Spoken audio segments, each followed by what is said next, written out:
नमस्कार जन उत्तराखंड बुलेटिन में आप सभी का स्वागत है और आपके साथ मैं जुड़ी हूं लीजा। खबरों पर बात करेंगे, लेकिन एक नजर हेडलाइंस पर। देश भर में ईद का जश्न, भाईचारे का दिया संदेश। प्रदेश समेत हल्द्वानी में नमाजियों ने मांगी अमन चैन की दुआ।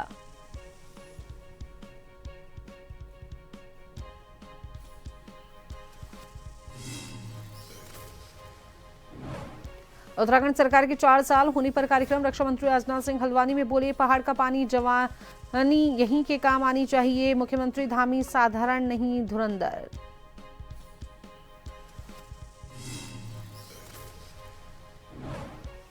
उत्तराखंड में कंगना रनौत का विरोध, राहुल गांधी पर कथित टिप्पणी को लेकर फूका पुतला, मामले में कार्रवाई की मांग।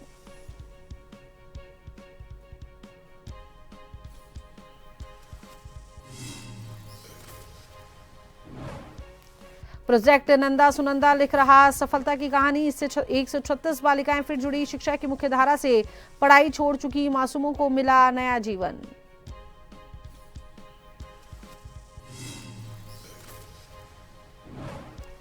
देहरादून में गैस सिलेंडरों की किल्लत, लोगों की बड़ी मुश्किलें। एजेंसियों के बाहर लगी लाइनें, मजदूर बिस्किट खाकर निकाल रहे दिन।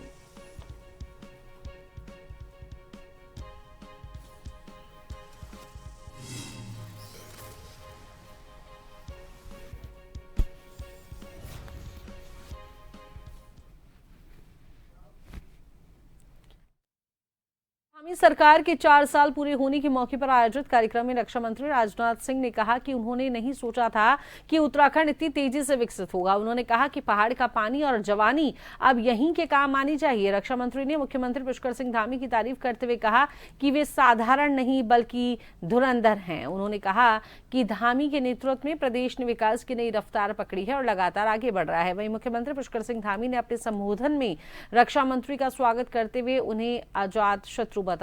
उन्होंने कहा कि उनका अनुभव और मार्गदर्शन प्रदेश के लिए हमेशा महत्वपूर्ण रहा है और उनकी मौजूदगी से कार्यक्रम में नई ऊर्जा आई है। कार्यक्रम में राजनाथ सिंह को सुनने के लिए करीब 15,000 से ज्यादा लोग पहुंचे थे, जिन्हें संबोधित करने के बाद रक्षा मंत्री पंतनगर एयरपोर्ट की ओर रवाना हो गए और यहीं से वे दिल्ली के लिए निकलेंगे।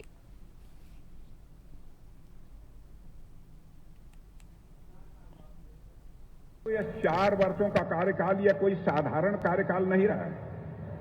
वैसे सच्चाई तो यह है कि मुख्यमंत्री पुष्कर सिंह धामी लगातार 5 वर्षों से इस उत्तर प्रदेश के मुख्यमंत्री और पिछले 9 वर्षों से यहां पर भाजपा की सरकार रही है और उत्तराखंड के राजनीतिक इतिहास का इसे मैं एक साधारण अध्याय नहीं मानता हूं, बल्कि उत्तराखंड के राजनीतिक इतिहास का एक इसे मैं महत्वपूर्ण अध्याय मानता हूं।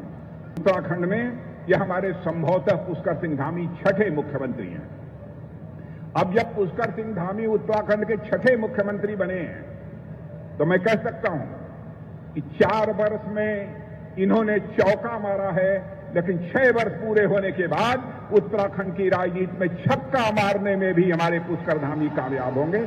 आदरणीय राजनाथ सिंह जी उत्तर प्रदेश के जब मुख्यमंत्री रहते हुए उनके समय में ही पृथक उत्तराखंड राज्य बना। हम सबका, उत्तराखंड वासियों का लंबे समय का स्वप्न साकार हो सका और उनके सहयोग और मार्गदर्शन से प्रदेश के समग्र विकास की नींव रखी गई। भाइयों बहनों, 2014 में आदरणीय राजनाथ सिंह जी के भारतीय जनता पार्टी के अध्यक्ष रहते समय आदरणीय प्रधानमंत्री श्री नरेंद्र मोदी जी के नेतृत्व में देश में सेवा, सुशासन और गरीब कल्याण के एक नए युग का सूत्रपात हुआ। रामनगर में ईद उल फितर का पर्व पूरे उत्साह और भाईचारे के साथ मनाया गया। मस्जिदों और ईदगाहों में सुबह से ही नमाजियों की भारी भीड़ देखने को मिली। शहर काजी गुलाम मुस्तफा नईमी की मौजूदगी में नमाज अदा कर देश की तरक्की और खुशहाली की दुआ मांगी गई। नमाज के बाद लोगों ने एक दूसरे को गले लगाकर ईद की शुभकामनाएं दी। तो वहीं सुरक्षा के मद्देनजर प्रशासन पूरी तरीके से मुस्तैद नजर आया। शांतिपूर्ण तरीके से त्योहार संपन्न हुआ।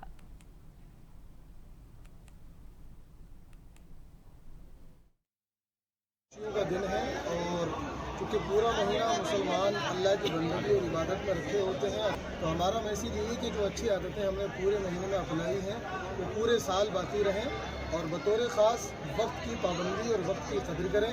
अपने वक्त को बेमतलब और बेमकसद कामों में ना गुजारें, फिजूल खर्ची से बचें और अपने आप को अच्छे काम और अच्छी चीज़ों में इस्तेमाल करें।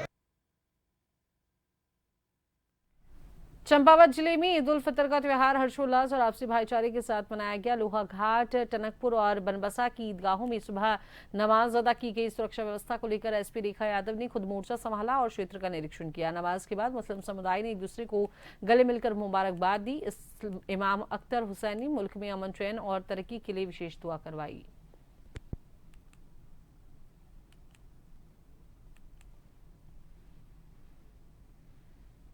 ने भी साथ दिया और आज ईद हो गई। बड़े अच्छे से ईद की नमाज बड़े अमन व अमान के साथ हमारी नमाज पढ़ाई गई। हमसे किसी को ऐसी तकलीफ ना हो जिसको दुख पहुँचे। हमारे हिंदुस्तान जो है बड़े अमन व अमान का हिंदुस्तान है। ये एक सोने की चिड़िया है। हमने अपने हिंदुस्तान के लिए भी दुआ की, अल्लाह ताला हमारे हिंदुस्तान को और लोगों की बुरी नज़रों से बचने की तौफीक अता फरमाए और इसे हमेशा सोने की चिड़िया था और चिड़िया है और चिड़िया रहेगा। अच्छे से ईद मनाई गई, प्रशासन का बहुत अच्छा सहयोग मिला और मैं अपने माननीय मुख्यमंत्री मुख्यमंत्री का भी पूरा सहयोग करना चाहता हूँ कि पूरे प्रशासन की टीम पहुंची, अच्छी तरह शांति व्यवस्था यहाँ नमाज अदा कराई गई। हर साल की भांति इस वर्ष भी नमाज ईद उल फितर की नमाज अदा की गई। संदेश ये देना चाहेंगे, जन जन को हम जागरूक करते हैं कि कोई ऐसा माहौल शांति ना बिगड़े। हम लोग को समझाते रहते हैं, मस्जिद में भी इमाम साहब हमारे काफ़ी अच्छे इमाम साहब है, समझाते रहते हैं एक दूसरे को कि अपनी तरफ से कोई माहौल बिगाड़ने की कोशिश ना करी जाए।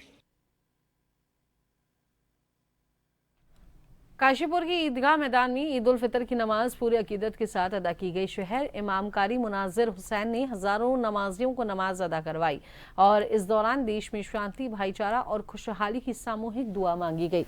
30 दिनों के मुकद्दर रोजों के बाद मुस्लिम समाज में भारी उत्साह देखा गया। लोगों ने एक दूसरे को गले लगाकर ईद की बधाई दी और समाज में आपसी प्रेम बनाए रखने का संदेश दिया।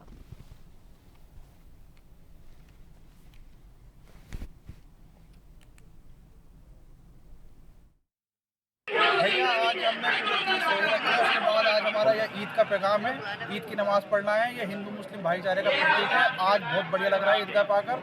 कल बारिश थी तो थोड़ा सा लग रहा था कि नमाज नहीं हो पाएगी, मगर आज मौसम अल्लाह ने इतना बढ़िया कर दिया कि सब लोग नमाज पढ़ने आए ईदगाह पर। आज हमारे काशीपुर में ईदगाह पर ईद उल फितर की नमाज शांतिपूर्वक अदा हुई और सारे लोगों ने, काशीपुर शहर के हजारों लोगों ने ईद की नमाज अदा की, जिसमें कि शहर इमाम हमारे, उन्होंने हिंदुस्तान के लिए, अपने मुल्क के लिए, अपने काशीपुर के लिए, अमन शांति के लिए दुआ की और सभी लोगों ने, हिंदू मुस्लिम भाइयों ने, सब ने मिलकर बड़ी शांतिपूर्वक ईद मना रहे हैं।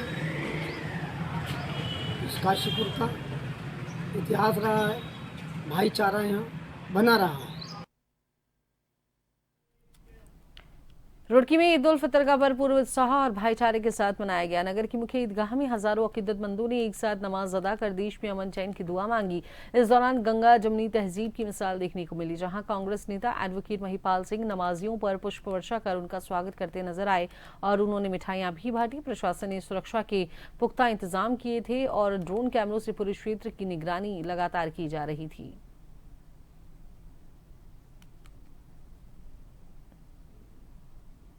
अवसर ऐसा है कि इस समय नवरात्र का जो पूजा है वो भी चल रही है और साथ में ईद के मौके पर हम सब लोग एक दूसरे को उनके त्योहारों की बधाई देंगे। साथ में सबकी सब सुख हों, सब समृद्ध हों, सब आगे बढ़ें, सभी का कल्याण हो, यही सोचने के लिए हम सब लोग एक दूसरे के साथ खड़े होते हैं, एक दूसरे के त्योहार को मनाने में उनके साथ खड़े होते हैं, तो पूरा हिंदुस्तान एक बनता है और हम एक साथ तरक्की के रास्ते पर चलते हैं और इसी रास्ते पर चलते रहें, बढ़ते रहें। सभी के लिए यही बधाई। इबादत के बाद आज ये खुशी का दिन मिला है, तो सबको, हिंदू मुस्लिम सबको ये त्यौहार मिलजुल कर खुशी के साथ मनाना चाहिए। भाईचारे का त्यौहार है, इसको भाईचारे के साथ मनाना चाहिए। मैं सब साथियों के साथ इसीलिए ईदगाह पहुंचा हूं कि एक भाईचारे का संदेश जाए, क्योंकि दुनिया में अफरा तफरी मची हुई है। तो ऐसे मौके पर हम सब मिलजुल कर एक नया रास्ता, एक भाईचारे का रास्ता निकाल लें। किस तरह की व्यवस्था है आज भीड़ है? बहुत भीड़ है और प्रशासन की ठीक व्यवस्था है और हमारे कांग्रेस पार्टी वालों ने भी अच्छी व्यवस्था बनाई हुई है। उत्तराखंड में आगामी विधानसभा चुनावों को देखते हुए मुख्यमंत्री धामी मंत्रिमंडल विस्तार के बाद सियासत अब उनकी जो है तेज हो गई है। कांग्रेस प्रदेश उपाध्यक्ष सूर्यकांत धस्माना ने सरकार पर तीखा हमला बोला है। उन्होंने कहा कि कार्यकाल का बड़ा हिस्सा बीतने के बाद ये विस्तार बेअसर रहेगा। धस्माना के अनुसार महत्वपूर्ण विभाग एक ही हाथ में रहने से शिक्षा और स्वास्थ्य जैसे क्षेत्रों में कामकाज प्रभावित हुआ है।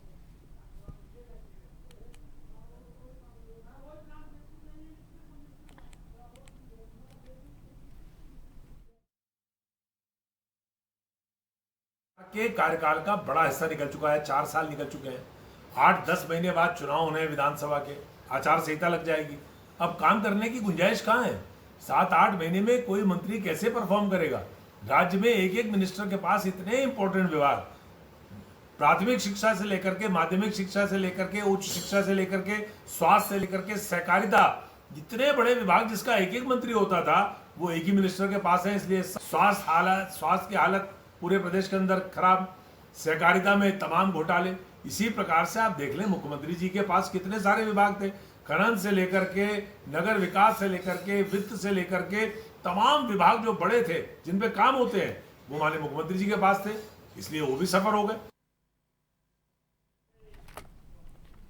तो वहीं इस वर्ष अप्रैल माह में राज्य निर्वाचन आयोग की ओर से मतदाता सूची का विशेष गहन पुनरीक्षण का प्रक्रिया किया जाना है। अब इस प्रक्रिया को लेकर प्रदेश के सभी राजनीतिक दल भी सक्रिय हो गए हैं। तो वहीं इसी कड़ी में प्रदेश भारतीय जनता पार्टी के संगठन महामंत्री कुंदन परिहार ने बताया कि भाजपा की ओर से विशेष गहन पुनरीक्षण यानी कि SIR को लेकर तैयारियां पूरी की जा चुकी हैं। संगठन महामंत्री ने बताया कि जहां कभी BLA 2 नियुक्ति के लिए कुछ स्थान रिक्त हो गए थे, उनकी पूर्ति भाजपा द्वारा कर दी गई है।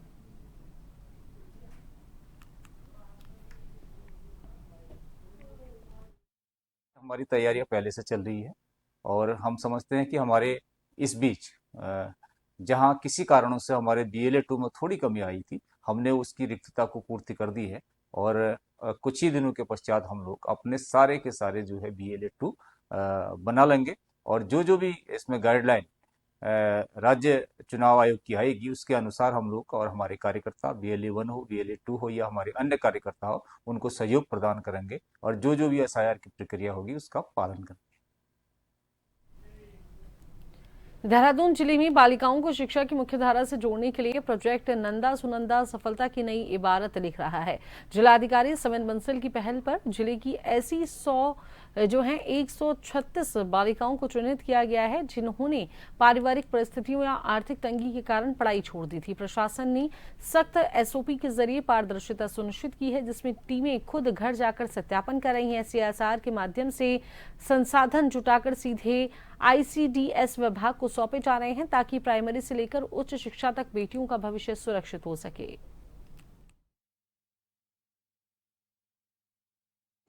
जो स्पिरिट थी वो ये थी कि जो हमारी नंदा सुनंदा देवियां हैं वो ये ऐसी बालिकाएं हैं कि जिनको अगर हम सशक्त कर दें तो हमारी जो स्तुति है उसको एक सम्मान मिलता है।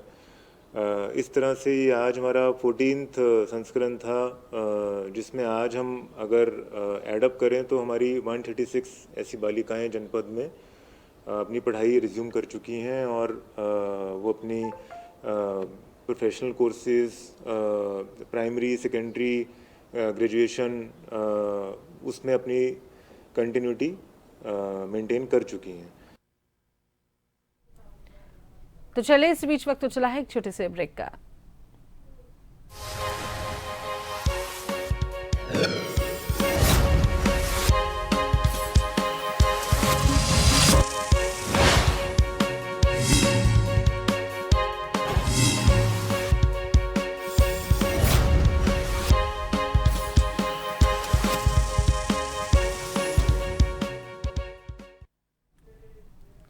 देहरादून सचिवालय में मुख्य सचिव आनंद वर्धन की अध्यक्षता में राष्ट्रीय कृषि विकास योजना की महत्वपूर्ण बैठक आयोजित हुई और बैठक में वर्ष 2026-27 की वार्षिक कार्य योजना को मंजूरी दी गई। मुख्य सचिव ने किसान मानधन और सम्मान निधि योजना का 100% लाभ पात्रों तक पहुंचाने के निर्देश दिए। उन्होंने क्लस्टर आधारित खेती और जैविक उत्पादों को बढ़ावा देने के साथ फार्म मशीनरी बैंक स्थापित करने पर भी जोर दिया। स्थानीय फसलों के लिए बाजार सुविधाओं को और मजबूत किया जाएगा।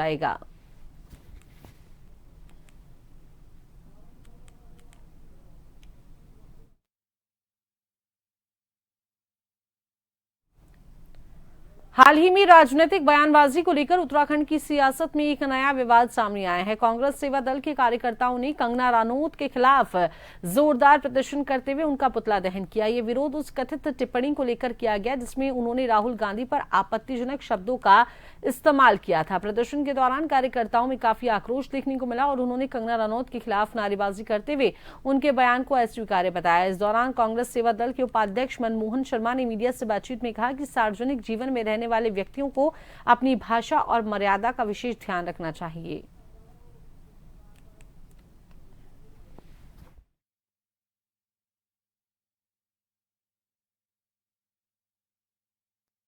आज कांग्रेस सेवा दल ने कंगना रनौत का पुतला फूका, इसलिए फूका कि कंगना रनौत आज अपने चरित्र को न देखकर हमारे माननीय सांसद राहुल गांधी जी के ऊपर टीका टिप्पणी कर रही है। उनको ये शर्म नहीं आ रही कि आप किस जगह से निकल कर आई हैं और आप उसी भावना से सबको टीका टिप्पणी करने पर लगी है। आज हम कहना चाहते हैं, टीका टिप्पणी तो कर रहे हैं, अभी हमने पुतला फूका, आपके घर आकर आपका काला मुंह करने का भी काम करेंगे अगर आपने अपनी मुंह की जुबान को बंद ना किया तो। देहरादून में गैस सिलेंडर की भारी किल्लत ने लोगों की मुश्किलों को बढ़ा दिया है। डिजिटल युग में गैस एजेंसियों के बाहर लंबी कतारें लगी हैं। औद्योगिक क्षेत्र सेलाकुई में स्थिति और भी खराब है, जहां फैक्ट्रियां जो हैं मजदूरों को गैस न मिलने के कारण बिस्कुट खाकर जो मजदूर हैं वो अपने दिन को गुजार रहे हैं। फैक्ट्रियों में जो मजदूर हैं वो बिस्कुट खाकर अपना जीवन यापन कर रहे हैं। मजदूरों का ये कहना है कि उन्हें कई बार भूखा भी सोना पड़ता है। वहीं छोटे सिलेंडर भरवाने के लिए भी 700 रुपए तक वसूले जा रहे हैं।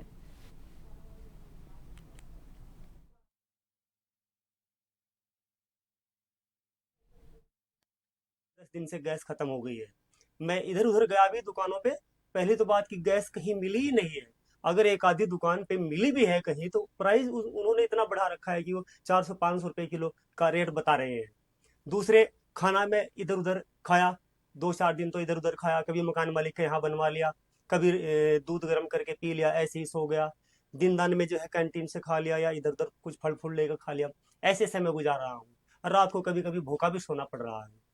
गैस की वजह से इतनी प्रॉब्लम मेरे सामने आ रही है, बहुत बड़ी दिक्कत का सामना करना पड़ रहा है। रुड़की की धरती का लाल merchant navy captain Ashish Sharma इन दिनों दुनिया के सबसे खतरनाक समुद्री इलाके में बहादुरी की मिसाल पेश कर रहे हैं। ईरान और इजराइल के बीच बढ़ते तनाव के बीच captain Ashish strait of Hormuz में 24 भारतीय क्रू मेंबर्स के साथ तेल टैंकर की कमान संभाले हुए हैं। उनकी पत्नी सरोनिका शर्मा ने बताया कि मिसाइलों के साए में हर रात खतरे से भरी होती है, लेकिन कैप्टन आशीष पूरी टीम को हिम्मत दे रहे हैं। हर दिन उनके सुरक्षित होने का संदेश परिवार को मिलता है, जिससे उन्हें तसल्ली मिलती है।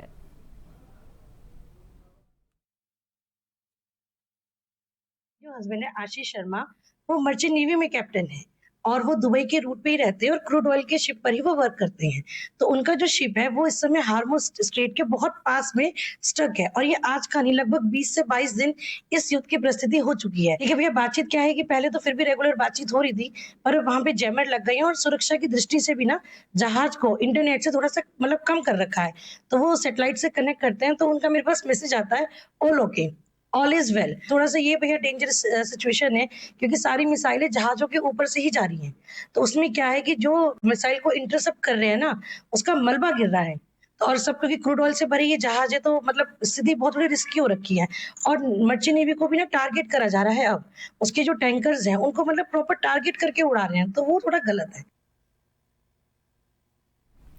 उधम सिंह नगर पुलिस ने अवैध मांस तस्करी के खिलाफ अब तक की सबसे बड़ी स्ट्राइक की है। आईटीआई कोतवाली और जीव संरक्षण स्क्वाड ने 700 किलो अवैध गौमांस बरामद कर एक बड़े सिंडिकेट को ध्वस्त किया है। घेराबंदी के दौरान मुरादाबाद निवासी आरोपी सूफियान को गिरफ्तार किया गया है। पुलिस ने मौके से तस्करी में प्रयुक्त वाहन और उपकरण भी जब्त किए हैं। आरोपी के खिलाफ पशु क्रूरता अधिनियम के तहत मुकदमा दर्ज किया गया है।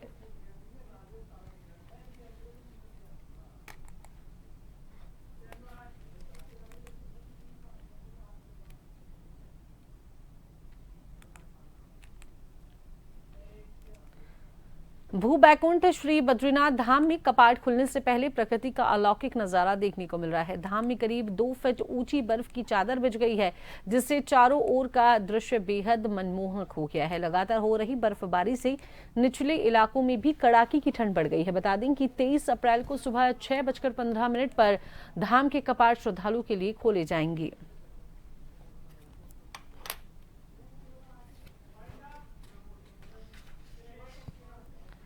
जन उत्तराखंड बुलेटिन में अभी के लिए केवल इतना ही। बने रहिए जन टीवी के साथ। नमस्कार।